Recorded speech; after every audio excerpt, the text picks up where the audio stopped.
3. Go. Go. Hello. Ate, ano, kumusta ka ba dyan? Kami, ayos dito. Pero ikaw, minabati kita ng happy birthday. Natatandaan mo pa nung ginagawa mo ako ng baro nung maliit ako? Aba, noong buhay pa yun eh. Hindi ko lang mahala kung bakit nawala. Buhay pa yun. Noon eh, binatago ko talaga yun. Ginagawa niya ako ng ano eh, ng baro. Tapos, yung pagka pumunta ako dyan, di ba, lumalabas tayo, kakain tayo, pupunta tayo sa ano, ang gusto mo eh, i-slots machine, ayaw mo ng kuwan.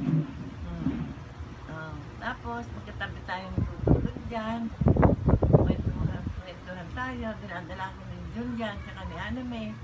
Kaya, yun ang mga, at saka natatandaan ko nga nung bata pa ako.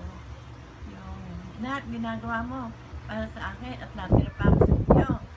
Yun. Kaya si Raul, hindi ko makalimutan. Kasi kagagraduate ko ng high school. And March 3 siya. Nagbakasyon na ako sa iyo.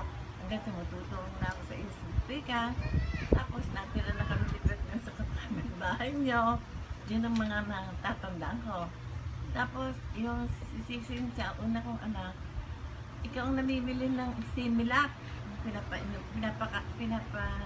ko sa kanya. Oh, yun, natatandaan ko na yun. Basta talagang nagawa mo sa akin, natatandaan ko.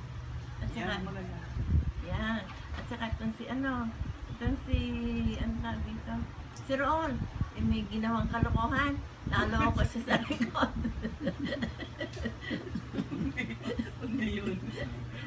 Joke only yun eh.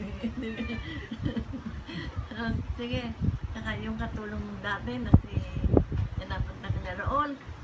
Aba eh, kasama ko na mamalay din ah. Ako yung namimili si anong bibit-bit ng basket.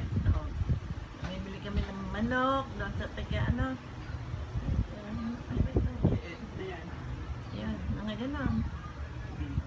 Ayan.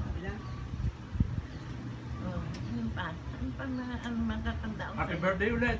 Ay, tsaka hindi. Noon, binigyan mo ako ng ng $200 eh. Ang binigyan mo sa Benito, 100 lang eh. Ang inggit pa. Hindi na ko pa. Hindi pa. Totoo yan.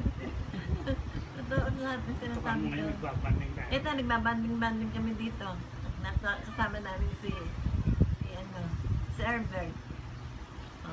Luming. Si Luming, si Lido, si Recto, saka yung super name pa na dito.